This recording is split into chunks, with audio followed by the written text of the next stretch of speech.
धाकड़ खबर, बेखौफज़ुबां, बेबाक अंदाज।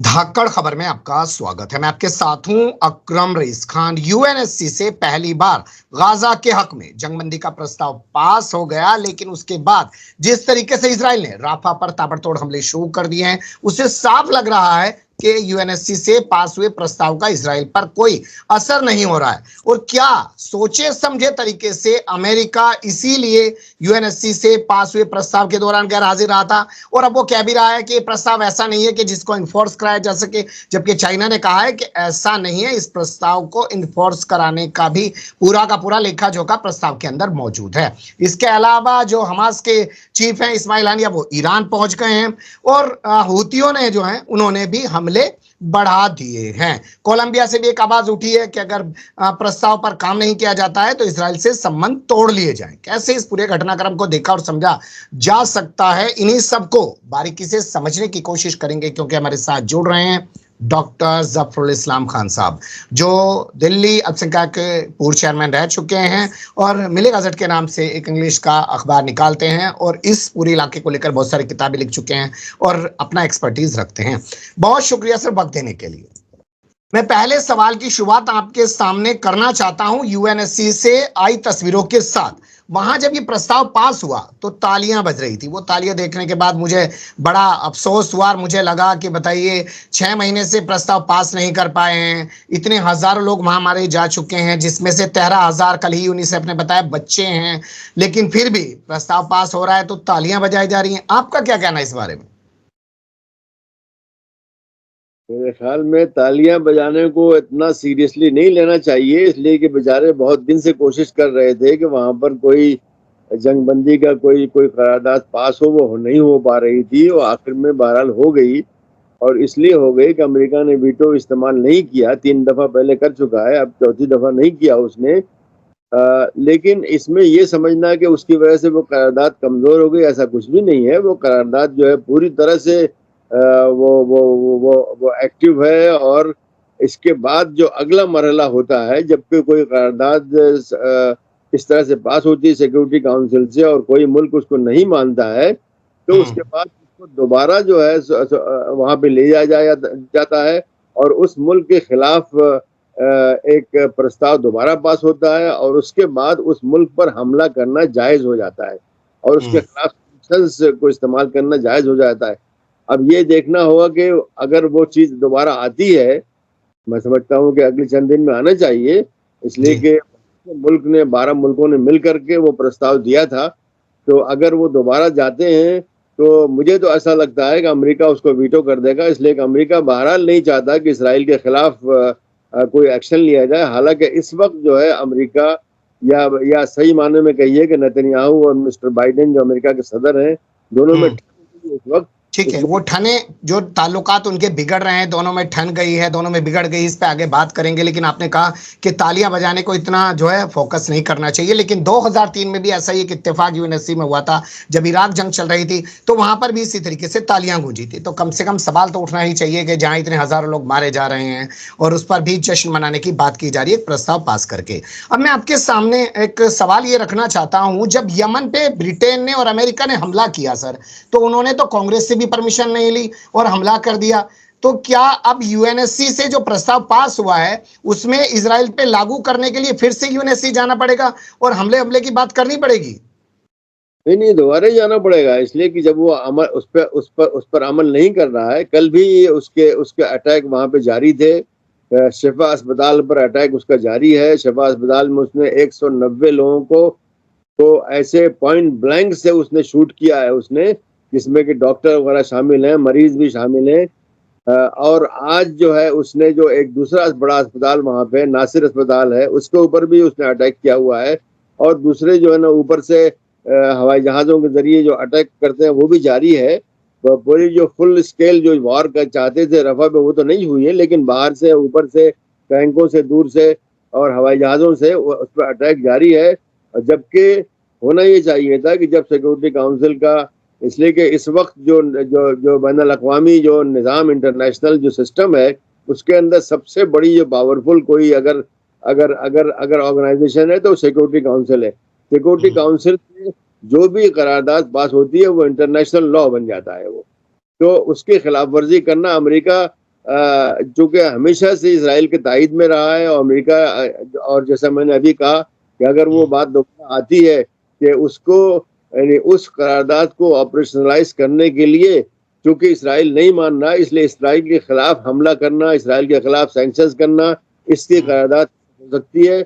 लेकिन इसकी मुझे उम्मीद नहीं है कि अगर वो चीज आई कल परसों नरसों जब भी आएगी तो अमेरिका उसको वीटो करेगा, जैसे कि उसका आता रहा। इससे पहले भी उसने यानी इस जंग से पहले 29 दफा उसने इसराइल को बचाया है वीटो इस्तेमाल करके। तो अभी 3 दफा और कर लिया है, मतलब ये 32 दफा उसने कर लिया उसने। तो इसकी उम्मीद नहीं। इसलिए अमेरिका में जो जायनिस्ट जो लॉबी है उसका पावरफुल, बहुत ही पावरफुल है, तो इसकी उम्मीद नहीं। लेकिन बहरहाल एक बात तो वाजे हो गई कि दुनिया के सामने इसराइल का असली चेहरा आ गया कि वो एक जो है एक सिस्टम है या गवर्नमेंट है जो कि अक़वाम मुत्तहिदा की भी नहीं मानती। हालांकि अक़वाम मुत्तहिदा ने उसको पैदा किया है। सन 46 में जो पार्टीशन हुआ था, पार्टीशन के जरिए वो पैदा हुआ। उसके बाद सन 48 में वो अक़वाम मुत्तहिदा गया कि हमको कबूल कर लीजिए। उन्होंने कहा कि शर्तों पे कबूल करेंगे। एक शर्त ये कि आप अपनी जो आपको जो सरहदें दी गई थी पार्टीशन प्लान में वहां वापस जाइए। उसके अलावा रिफ्यूजीज को वापस ले आइए। 2 चीजें जिसको कि आज तक भी इसराइल ने पूरा नहीं किया है। 70-75 साल हो जाएंगे इसराइल ने नहीं पूरा किया। तो इसराइल इसमें समझता है कि वो कुछ भी कर ले, क्योंकि अमेरिका उसके साथ है, बरतानिया उसके साथ है, उसके साथ है। बल्कि एक जमाने तक, आज तो नहीं लेकिन एक जमाने तक रूस भी उसके साथ था। तो वो समझते हैं उनको कुछ नहीं होने वाला, जो चाहे वो कर ले। लेकिन अब जो है दुनिया के सामने वो नंगा हो गया है। कम से कम अफ्रीका के ममालिक हैं, एशिया के ममालिक हैं, जुनूबी अमेरिका ममालिक हैं जो अक्सरियत दुनिया में है, इन सब के सामने अमेरिका खुल गया, इसराइल खुल गया है। इसराइल की पॉलिसी बिल्कुल पूरी तरह से नंगा हो चुका है। और यही नहीं, बहुत से ममालिक ने, अफसोस है कि उसमें मुस्लिम और अरब नहीं है, लेकिन बहुत से ममालिक ने इसराइल से ताल्लुकात तोड़ लिए हैं। जी, कुछ और सवाल ले लेते हैं सर। जैसे पहला सवाल मेरी नजर में ये बनता है कि क्या अमेरिका ने किसी रणनीति के तहत ये प्रस्ताव पास होने दिया, और जब इसको इन्फोर्स कराने के लिए या इसको लागू ना होने पर दोबारा से यूएनएससी में प्रस्ताव लाया जाएगा तो वीटो करके फिर अपना वही रंग दिखा देगा? यानी उसने नेतन्याहू को झटका देने के लिए ये सब किया है? बिल्कुल। इस वक्त नेतन्याहू और अमेरिका के सदर मिस्टर बाइडेन ने दोनों के दरमियान इस वक्त ठनी हुई है, इसलिए कि वो बार बार कह रहे हैं कि रफा मत जाओ, बार बार कह रहे हैं कि सिविलियंस को मत मारो, बार बार बोल रहे हैं। लेकिन उसके बावजूद भी नेतन्याहू मान नहीं रहा है। बल्कि उसने अभी कई बार उसने बयान दिया, एक बार नहीं बल्कि कई बार कहा कि अगर सारी दुनिया मुखालिफ होगी तब भी हम रफा जाएंगे, इसलिए कि रफा जाए बगैर हमास को शिकस्त नहीं दी जा सकती है। उनके ख्याल में कि सारी कुव्वत इस वक्त जो हमास की है वो रफाई में जमा हो गई। हालांकि ये बात गलत है, और रोजाना ये साबित होता है कि जो सेंट्रल गजा है जो कि रफा के बाहर है, और शमाली गजा है जो रफा के बाहर है, वहां से मुस्तकिल अटैक हो रहे हैं और रॉकेट्स के अटैक हो रहे हैं, हर तरह से अटैक हो रहा है। तो ये समझना जो है गलत है। लेकिन वो समझता है कि अगर वहां जाएगा तो हमास की हड्डी टूट जाएगी, रीढ़ की हड्डी टूट जाएगी, और वो इसके लिए सारी दुनिया के साथ जंग लड़ने को तैयार है। हालांकि सारी दुनिया के तायद से ही इसराइल कायम था, इसराइल की कोई ऐसी हैसियत नहीं है। लेकिन ये जो एक प्रोपेगेंडा था जो कि बहुत तरीके से किया गया है, हॉलोकॉस्ट को खूब इस्तेमाल किया गया है, और उनका जो ताल्लुकात जो मगरबी मुल्कों उसको इस्तेमाल किया गया है, उससे वो यानी दुनिया में कोई मुल्क ऐसा नहीं है जो कि 70-75 साल से दूसरे ममालिक की जमीनों पर कब्जा किए हो और आज भी जो है ना खुशी से वो अपना काम कर रहा हो, समझता है उसका हक है। तो इस बात का इम्कान है, यानी जो भारत ने या अमेरिका ने जो वीटो इस्तेमाल नहीं किया, वो मैं समझता हूं एक तो उनकी बहुत ज्यादा थूथू हो रही है बाइडेन की, जो है तुम्हारी वजह से ये जंग इतनी लंबी खींची है, तुम्हारी वजह से मारे गए, औरतें मारी गई हैं, 31,000 तो बाकायदा नाम लिस्ट बनी हुई है। उसके अलावा 8 लोग हैं जो कि मलबों में आज भी दबे हुए हैं। जब वो निकल जाएंगे तो वो 31,000 जो है 39,000 पहुंच जाएगी वो लिस्ट जो कि मारे गए। तो सारी दुनिया में कहा जा रहा है, और तकरीबन 70% गजा के जो घर तोड़ दिए हैं इसराइल ने। तो ये सब कहा ये बाइडेन साहब की तायद की वजह से ही हो पाया। तो ये भी उनके सामने रहा होगा कि दुनिया को दिखाएं कि हम पूरी तरह से इसराइल के साथ नहीं है, लेकिन ठनी हुई है इस वक्त। और जी। और नेतन्याहू समझता है कि मिस्टर बाइडेन जो है उन्होंने जो है उसके साथ गद्दारी की है, और जो जिस जी, तरह जी। सपोर्ट वो नहीं कर खैर, रहा। कुछ और सवाल हैं और वो सवाल खड़े हो रहे हैं यूएनओ पर। हाल-फिलहाल में पिछले 5 महीने के दौरान हमने देखा कि किस तरीके से पूरे इज़राइल ने, नेतन्याहू ने एंटोनियो गुटेरेस की भूमिका पर सवाल खड़े किए और यहाँ तक कहा कि वो इस्तीफा दे दें। और आपने अभी बताया कि 1948 में इसी यूएनओ में जब उसने अपने आप को देश के तौर पे इजाज़त माँगी थी, तो कुछ शर्तें यूएनओ ने उस पे लगाई थी। तो 75 साल में यूएनओ उसका कुछ नहीं बिगाड़ पाया। अब वो एंटोनियो गुटेरेस पे हमला बोलता है, तब उसका कुछ नहीं बिगाड़ पाया। तो आपको क्या लगता है यूएनओ फिर आगे जाके कुछ कर सकता है उसके खिलाफ? देखिए, यूएनओ में बहुत सी तंजीमें यूएनओ में हैं, बीसीओ तंजीमें हैं, लेकिन उसमें सबसे बड़ी जो तंजीम है वो सिक्योरिटी काउंसिल है। और हुँ, सिक्योरिटी काउंसिल में उसी वक्त उसकी उसकी उसकी बात की अहमियत होती है जब उसकी तायद हो जाती है। यानी हुँ, सब मेंबर तायद करते हैं, या कम से कम कोई मेंबर जो है वो वीटो नहीं करता है। वीटो खाली 5 लोगों के पास है, 5 मुल्कों के पास है। यानी जी, रूस है, चीन है, अमेरिका है, बर्तानिया, फ्रांस, ये 5 मुल्कों के पास है। ये वीटो का इस्तेमाल नहीं करते हैं तो वो हुँ, एक कानूनी शक्ल हो जाती है। लेकिन उसके हुँ, बाद फिर दोबारा एक प्रस्ताव ला करके उस मुल्क के जो भी मुल्क हो उसके हुँ, खिलाफ ये होता है कि भाई ये चूंकि हमारी बात नहीं मान रहे, इसलिए इनके खिलाफ एक्शन लेना जरूरी है।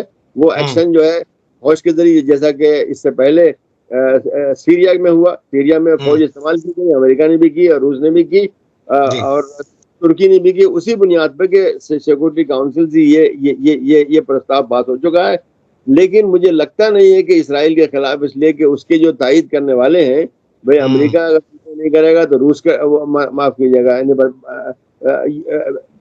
बरतानिया कर देगा, फ्रांस कर देगा, हुँ, ये जी, के दोस्त कोई ना कोई कर देगा और वो बच हुँ, जाएंगे वो इस तरह से। लेकिन दुनिया के सामने नंगा हो गया, इसमें कोई आज शक नहीं है। दूसरी बात ठीक यह है, है कि हमास कामयाब हो चुका है, चाहे वो ठीक रफा है, रह जाए, वो कामयाब हुँ, हो। दुनिया की जो बहुत ही बड़े जो इस तरह हुँ, की जो लड़ाइयाँ हैं उसमें वो शामिल होगा। इसलिए कि हुँ, एक छोटी सी कौम, छोटी एकदम छोटी सी कौम, और जो इसराइल अपने आप को कहता था कि दुनिया की 5वीं सबसे बड़ी फौज है, उसको हुँ, उसको अपनी शिकस्त दे दी। और 5 महीने के बाद भी इसराइल जो आज भी उनको उनको शिकस्त देने में नाकाम है। ठीक ये है, अपनी जी। जगह पे बहुत बड़ी बात है। बिल्कुल सही बात है। हमास की भूमिका पे आगे बात करेंगे क्योंकि मैंने बताया कि इस्माइल हानिया ईरान पहुंचे हुए हैं, लेकिन उससे पहले एक सवाल ये उठता है कि ठीक है सर, सलामती काउंसिल में दूसरा जो प्रस्ताव लाया जाएगा, मान लेते हैं अमेरिका उसको वीटो कर देता है। क्या यूएनओ के पास अपना कोई ऐसा अधिकार नहीं है? जिस तरीके से जनरल सेक्रेटरी पर वो बोल रहा है लगातार इजराइल, और उनको कह रहा है कि इस्तीफा दो, तुमने सारा बेड़ा गर्क कर दिया यूएनओ का, वो उस यूएनओ से इजराइल को बाहर निकाल दे, ऐसा कोई उनके पास नहीं है? नहीं, नहीं, ऐसा नहीं हो सकता है। सेक्रेटरी जनरल जो है वहाँ जो फैसले होते हैं उनको नाफिज करता है, वो खुद कोई फैसले नहीं करता। हम्म, वो उन ममालिक का एक तरह से नुमाइंदा है, जो जो तकरीबन 198 ममालिक हैं वहाँ के, उनकी जो हम्म, फैसले होते हैं उनका है। लेकिन जिस फैसले की वाकईतन कोई हैसियत होती है वो सिक्योरिटी काउंसिल का ही है। इसलिए कि इससे हम्म, पहले अगर यही बात की जाए जंग बंदी की, तो जंग बंदी का 154 ममालिक मुल्क के ममालिक जो अभी जनरल असेंबली के अंदर तो फैसला कर चुके हैं। खाली जी, 4 ममालिक ने कहा था कि जंगबंदी के हम खिलाफ हैं, लेकिन जी, दुनिया भर समझ लिए उसके साथ है। लेकिन सिक्योरिटी काउंसिल के बाहर जो है कोई ऐसी चीज नहीं है, और खुद जो जनरल सेक्रेटरी है उसके पास ऐसा कोई पावर नहीं है कि वो कोई मैं ऑर्डर। फिर आपसे पूछ रहा हूं कि क्या यूएनओ इजराइल को यूएनओ से बाहर नहीं कर सकता है किसी भी तरीके से सर? नहीं है, हो सकता है, लेकिन इसके लिए भी जो है जनरल असेंबली के अंदर जो है इसमें करारदाद पास होगी, उसके बाद ही ये हो सकता है। लेकिन ये होना ज़रा सा मुश्किल है, इसलिए कि उनके तायद करने वाले लोग भी, खास तरीके से जो मगरबी ममालिक हैं और मगरबी मीडिया है, वो पूरी जी, तरह से पास हो जाएगा अगर इस तरह की बात होगी। इसलिए कि बाहर होने का मतलब ये है कि वो सिस्टम से बाहर हो जाएंगे, हर चीज़ से बाहर हो जाएंगे। दुनिया के जो सारे जो जो बहुत से मुआहदे हैं दुनिया भर के, जिससे कि दुनिया चल रही है, तब से इसराइल बाहर हो जाएगा। तो उसे होने नहीं देंगे इसको, इसलिए कि वो उनके नज़दीक इसराइल बहुत ज़रूरी है। जैसा कि बाइडन ने भी कहा था कि इसराइल ना होता तो हम उसे पैदा करते, उनकी ज़रूरत हम्म, है ये मगर ये जो मिडल ईस्ट है उसके ऊपर कंट्रोल करना, और वहाँ का जो पेट्रोल है उस पर कंट्रोल करने के लिए ज़रूरी है कि इसराइल वहाँ पे रहे। लेकिन हम्म, इसराइल आज है वो दुनिया के सामने जाहिर हो गया कि वो काम नहीं कर पा रहा है जो कि मगरिब यानी वेस्टर्न कंट्रीज उसे चाहते हैं। वो खुद एक तरह से एक कमजोर मुल्क है और उसकी जो जो बिलावजह जो भौंकता रहता था कि हम ये कर देंगे, हम वो कर देंगे, आज उसके काबिल नहीं है। आज जो है उसको हुती भी चैलेंज कर रहे हैं, उसको हिजबुल्लाह चैलेंज कर रहा है, उसको जो है वहाँ पे इराक के अंदर जो मिलिशियाज है वो चैलेंज कर रहे हैं, और खुद बहरहाल हमास तो कर ही रहा है। तो जी जाहिर हो गया कि इसराइल ठीक जो है। दावे करते हैं कि हम इतनी बड़ी ताकत है, हमें कोई शिकस्त जी नहीं दे सकता, वो वाजे हो गया कि ऐसा नहीं है। ठीक। क्या नेतन्याहू वाकई में इतना मजबूत है या वो जहनी तौर पे सनकी हो चुका है, क्योंकि वो इसने यूएनएससी से प्रस्ताव पास होते ही बाइडेन के खिलाफ बोला ही नहीं बल्कि ये तक कह दिया कि रफा पर बातचीत करने के लिए जो डेलीगेशन जाने वाला था वो अब हम अमेरिका नहीं भेजेंगे। हाँ, उन्होंने रोक दिया, बिल्कुल दुरुस्त है। अपनी नाराजगी दिखाने के लिए जो डेलीगेशन जा रहा था उसको उन्होंने जाने से रोक दिया।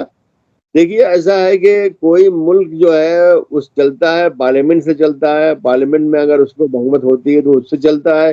तो फिलहाल जो हालत है कि वहां पर नेतन्याहू को वहां पे अक्सरियत हासिल है, और अक्सरियत की वजह से कौन तोड़ सकता है? बाहर से तो कोई नहीं तोड़ सकता। अब हमारे मुल्क के अंदर अगर किसी एक पार्टी को आज जैसे बीजेपी को यहाँ पर बहुमत हासिल है, कोई बाहर के मुल्क नहीं कर सकता। वो तो यही होगा, यहीं पर उनके जो समर्थक हैं वो उनसे हट जाएं, उनके अपने जो मेंबर हैं वो उनसे निकल जाएं, तब हो सकता है। तो वो फिलहाल नहीं, हमेशा के लिए नहीं, फिलहाल। इसलिए कि बहरहाल मैं समझता हूँ कि पीछे पीछे जो है पर्दे के पीछे अमेरिका क्या कर रहा है नहीं मालूम है। दूसरी पार्टियों से भी बात कर रहा होगा वो, और हो ही रहा है, बल्कि बाज वजीर जो है बाकायदा उसके साथ बातचीत कर रहे हैं, वहां पे भी कर रहे हैं और अमेरिका जाके भी कर रहे हैं। तो कुछ ना ठीक है। कुछ वहां हो रहा होगा। जो लोग प्रदर्शन कर रहे हैं तेल अवीव में, अब उनको गिरफ्तार किया जा रहा है यूएनएससी का प्रस्ताव पास होने के बाद। उनको प्रदर्शन करने से क्यों रोक रहे हैं ये लोग? इसराइल, देखिए, इसराइल जो है यहूदियों के लिए एक डेमोक्रेटिक कंट्री है, यहूदियों के लिए, अरबों के लिए, फलस्तीनियों के लिए नहीं है। उनके लिए बिल्कुल उसका उल्टा है। तो उनको उन्होंने इजाजत दी थी, लेकिन जो कि बड़ा लंबा हो गया और ये इतना परेशान है कि भाई हम जंग लड़ रहे हैं और तुम यहाँ पर हमको जो है जंग लड़ने नहीं दे रहे हो और उसके खिलाफ कर रहे हो। तो ये बहरहाल हर मुल्क में होता है, अमेरिका में भी होता है, इंडिया में भी हर जगह ही होता है कि अगर प्रदर्शन बड़ा लंबा हो जाता है तो हुकूमत कहती है भाई बहुत हो गया, अब आप लोग बंद होइए, या तो घर जाइए आप, या फिर आपको हम जेल भेज देंगे। तो इस तरह की बात वहां पर है, लेकिन वो रुकेगा नहीं, इसलिए कि वहां पे हर किस्म के वहां पे लोग हैं। कुछ लोग हैं जंग के खिलाफ हैं, कुछ लोग कहते हैं कि हमारे जो हॉस्टेज वहां पे हैं उनको भी ले आओ। पहली प्रायोरिटी ये होनी चाहिए, नहीं है कि जो नेतन्याहू कह रहा है कि पहली प्रायोरिटी हमारी हमास को शिकस्त देना है। तो वो बाद में करते रहना, उनका ये कहना है कि भाई पहले हमारे लोगों को ले आओ, बाद में वो करते रहना। लेकिन ये क्या कहता नहीं। आप अपने अनुभव से, अपने तजर्बे से, इतिहास के पन्नों को पलट के ऐसा कुछ बता सकते हैं? क्या तमाम इजरायली जो हैं वो फिलिस्तीन के विरोधी हैं? नफरत ही है सबके दिमाग में, जैसे हमारे यहाँ पे आरएसएस है? नहीं नहीं नहीं नहीं, ऐसा नहीं है। हमारे यहाँ जैसे आरएसएस उसको सिर्फ एक माइनॉरिटी तायद करती है। आरएसएस कितने लोग, मेरे जाती ख्याल है कि मुश्किल से 15% जो है उसकी तायद करते हैं वहाँ, यहाँ के तो उनके जो लोग उनको वोट देते हैं। और वोट कितने, मोदी जी को पहली दफा 31% मिला, दूसरी दफा 40% मिला, 39% मिला। तो आज भी उनको नहीं, 91% नहीं मिली हुई। लेकिन हमारा जो इलेक्टोरल सिस्टम बड़ा खराब है, इसकी वजह ऐसा हो जाता है कि एक आदमी जो अकलियत में होते हुए भी उसको हुकूमत मिल जाती है। तो अमेरिका, वहां पर भी ऐसी सूरत हाल है, वहां पर भी ऐसे हैं, वहां पर बहुत से ऐसे लोग हैं जो कि उसके खिलाफ हैं। लेकिन वहाँ निज़ाम जो इलेक्टोरल सिस्टम जो है वहां पर हालांकि मुख्तलिफ है, उसको कहते हैं प्रोपोर्शनल रिप्रेजेंटेशन। प्रोपोर्शनल, हर पार्टी को जो वोट मिलता है उसी के मुताबिक जो है उसके एमपी होते हैं। 3% मिला तो 3% उनके एमपी हो जाएंगे, 10 मिला वगैरह मिला। इसकी वजह से जो वहाँ मैंडेट है वो बहुत ही टूटा हुआ मैंडेट है। मतलब बहुत सी पार्टियां हैं, वो अगर किसी वजह से जुड़ जाएं तो आज जो वहां पर जो कि यानी यहाँ पे हम, जैसे अगर हम हिंदुस्तान की बात करें तो जो इस किस्म की हिंदुत्व वाली सोच रखते हैं उस टाइप के वहां पे भी लोग हैं। लिकुद तो उसमें नंबर 1 है। लिकुद के नीचे छोटी पार्टियां हैं जो कहते हैं पूरा इसराइल हमारा है, यहाँ पे किसी को रहने का कोई हक नहीं है, सबको निकालो और जो है अथॉरिटी को भी खत्म करो, हमास को भी खत्म करो, गजा को भी कब्जा कर लो, यानी इस टाइप के। तो ये सब लोग आज जमा हो गए वहां पे। तो अभी फिलहाल उनको लग रहा है कि नेतन्याहू उनका काम कर रहा है, लेकिन क्या जिस वहां दिन पे वामपंथी विचारधारा के जो लोग हैं उनकी कमी है, या वो चाहते ही नहीं है कि फिलिस्तीन के लोग भी रहें, या वो वाली पॉलिसी उनके पास नहीं है कि जियो और जीने दो? नहीं नहीं, ऐसे लोग मौजूद हैं, ऐसे लोग बिल्कुल मौजूद हैं वहां पे। जो जो दूसरी पार्टी है जिसने कि ओस्लो अकॉर्ड किया था, वो चाहती है कि ऐसा हो, लेकिन फिलहाल वहां पे ऐसा माहौल इन्होंने बना दिया। और कम से कम अभी इनको जो बहुमत मिली हुई है वहां की कनेसेट यानी वहां के पार्लियामेंट के अंदर, बहुत ही मामूली है। मैंने आपको बताया उनके 63 या 64, मतलब सिर्फ 2-3 जो है एमपी की उनको अक्सरियत वहां हासिल है, तो कोई बहुत बड़ी बात नहीं है। और जो है बहुत सी पार्टियां ऐसी भी होती हैं कि उनका अपना कोई मफाद होता है कि उनको कोई बजट मिल जाए, या ये कि उनका आदमी मिनिस्टर हो जाए वगैरह, और उनके साथ रहते हैं। लेकिन मुझे ऐसा लगता है कि बहुत ही जल्द यानी 1-2-3 महीने के अंदर ये हुकूमत टूटेगी, और टूटेगी तो दोबारा इलेक्शन होंगे। और चूंकि अब इनके बारे में पूरे इसराइल ने, दुनिया ने देखा ही, इसराइल लोगों ने देख लिया कि ये लोग कुछ देते नहीं है, ये लोग सिर्फ इसराइल में एक मुसीबत है। तो अगला इलेक्शन होगा तो ये लोग, मैं समझता हूँ कि ये लोग हारेंगे, और जो है 64 जो उनको मिल जाती थी वो भी नहीं मिलेगी, बल्कि उससे जी। बहुत ही 30-35 तक ये आ जाएंगे। तो फिर दूसरी हुकूमत, और वो आएगी तो बहरहाल मैं समझता हूँ हालात बदलेंगे। चलिए देखते हैं। लेकिन नफ्ताली बेनेट की सरकार इससे पहले बनी थी, कहाँ उसने फिलिस्तीन के लिए कुछ अच्छा कर दिया था? और उसमें तो अरब नजाद पार्टियां भी शामिल थी सर। नहीं, उसको चलने नहीं दिया ना, कितने दिन चली, वो चलने ही नहीं दिया। उसको आराम से चलने दें। और फिर इनके पास तो कुछ जो के अच्छे खासे लोग होते हैं, यानी आधे नहीं तो आधे से जरा सा कम है, ये हंगामा करने में बहुत तेज है। जैसे हमारे यहाँ बीजेपी के लोग जो हंगामा करने में बहुत तेज है, निकल जाते हैं एकदम से, पूरी पूरी भीड़ निकल जाती है, हंगामा करती है, कोर्ट में पहुंच जाते हैं, कहीं पहुंच जाते हैं। तो वो उस वहां पर यही सूरत हाल है, तो उन्हें करने नहीं दिया वो। लेकिन अगर कोई नई पार्टी आती है, चंद पार्टियां आती हैं जिनको कि अच्छी उनको उनको उनको ताईद मिलती है पार्लियामेंट के अंदर, यानी 70-80-90 उनको मिलती है, तो मैं समझता हूँ कि तब्दीली वहां आएगी। बहरहाल इसराइल में भी ऐसे लोग मौजूद हैं जो कहते हैं कि भाई फलस्तीनियों को कुछ दे के मामला खत्म करो। और जो ओस्लो अकॉर्ड बना था इसी बुनियाद पर बना था कि भाई उन्हें कुछ दे दो ताकि वो खामोश हो जाए और उनको समझेंगे हमारा मसला हल हो गया। तो ऐसे लोग मौजूद हैं, आज भी मौजूद हैं। और इसराइल के जो वहां पे जो मीडिया है बहुत ही सख्त इनके खिलाफ लिख रहा है, इनके कह रहा है कि तुम जाओ, तुम तो मुसीबत हो हमारे लिए। ये कल आज भी वहां के जो पर्चे हैं, जैसे एरोनॉट है, ये दियोत एरोनॉट और दूसरे इस तरह के पर्चे हैं, मैं तो रोजाना देखता रहता हूँ। वो बहुत ही सख्ती के साथ लिख रहे हैं कि तुम हमारे लिए मुसीबत हो, तुम तो सबसे नाकाम वजीर आजम हो, तुम जाओ यहाँ से। लेकिन अब उनका इसी बीच जो इस्माइल हानिया ईरान पहुंचे हैं, और वो भी यूएनएससी का प्रस्ताव पास होने के बाद, और बता रहे हैं कि जो बातचीत चल रही थी बैठ के दोहा में, वो फिलहाल बंद सी हो गई है, इजरायली टीम वापस लौट आई है। इस पर क्या कहना है आपका? देखिए, असल बात यह है कि इस्माइल हनिया इस वक्त कई साल से कतर में रहते हैं, और कतर उन पर बहुत दबाव डाल रहा है कि भाई देखो, तुम जो है जंगबंदी मान लो, ये जो शर्तें इसराइल और अमेरिका दे रहा है उसको मान लो बड़ी, वरना तुमको हम निकाल देंगे। यहाँ तक उनको धमकी दे चुके हैं कि तुमको हम यहाँ से निकाल देंगे। वही अकेले नहीं, बल्कि उसके अलावा बहुत बड़ी टीम उनकी जो है कतर में रहती है, उनको निकाल देंगे। तो मैं समझता हूँ कि ये उनका जाना, ये दूसरी दफा जंग के दौरान दूसरी दफा ईरान गए हैं, तो जाना उनका एक तरह से दिखाता है यानी कतर को भी, अमेरिका को भी, इसराइल को भी, कि हम अकेले नहीं है, बल्कि दुनिया में और भी ताकतें हैं जो हमारे साथ हैं। उसमें बहरहाल रूस और चीन भी उनके साथ हैं, आज जो है वो उनके साथ खड़े हुए हैं। यानी वो जंग तो नहीं लड़ेंगे उनके लिए, लेकिन दुनिया में आवाज उठाने के लिए, अक़वाम मुत्तहिदा में उठाने के लिए, सिक्योरिटी काउंसिल में आवाज उठाने के लिए चीन और रूस बड़ी ताकतें आज हैं। दोनों मिल जाती हैं तो वो अमेरिका से भी बड़ी ताकत बन जाते हैं, तो वो आज उनके साथ है। तो वो ईरान जाना उनका, और ये बात तो बिल्कुल वाज़ेह है कि हमेशा से ईरान ने उनकी तायद की है, हर तरह से टेक्नोलॉजी से की है, और उनको यानी तरह तरह से बहुत सी इमदाद मिलती है जिसके बारे में बात नहीं की जाती। सबसे ज्यादा मदद अगर इनको हमास को मिल रही है तो वो ईरान से ही मिल रही है। तो वहां शुक्रिया अदा करने भी गए होंगे और दुनिया को दिखाने के लिए। तो ये जो बता रहे थे कि जंगबंदी को लेकर बात चल रही है दोहा में, वो फिलहाल बंद हो गई है, उसके बारे में क्या खबरें हैं आपके पास? असल बात यह है कि इसराइल जो है मुस्तकिल जंगबंदी के लिए बिल्कुल तैयार नहीं है, और हमास का कहना है कि मुस्तकिल जंग होनी जरूरी है। ये नहीं कि हम 40 दिन के लिए, 45 दिन के लिए बंद करें, अपने लोग आप ले लिए फिर जंग शुरू कर दें, हमको ये नहीं चाहिए। दूसरी वो ये कह ये जो वहां पर खाने पीने की इतनी किल्लत है, वो सिर्फ मसनूई किल्लत है, इसलिए कि इसराइल कोई सामान अंदर नहीं आने दे रहा है, का इसका आना बहुत जरूरी है। उसके अलावा ये जो ब्लॉकेड जो चल रहा है 2006 से, ये खत्म होना जरूरी है। तो उनकी कुछ बुनियादी शर्तें हैं, कहते हैं हम इससे नहीं हटेंगे, जंग बंदी होगी तो मुस्तकिल ही होगी, ये नहीं कि तुम जंग कराओ, अपने लोग ले लो और फिर शुरू कर दो। तो ये दोनों के दरमियान और इसराइल कहता है हम ऐसा नहीं करेंगे।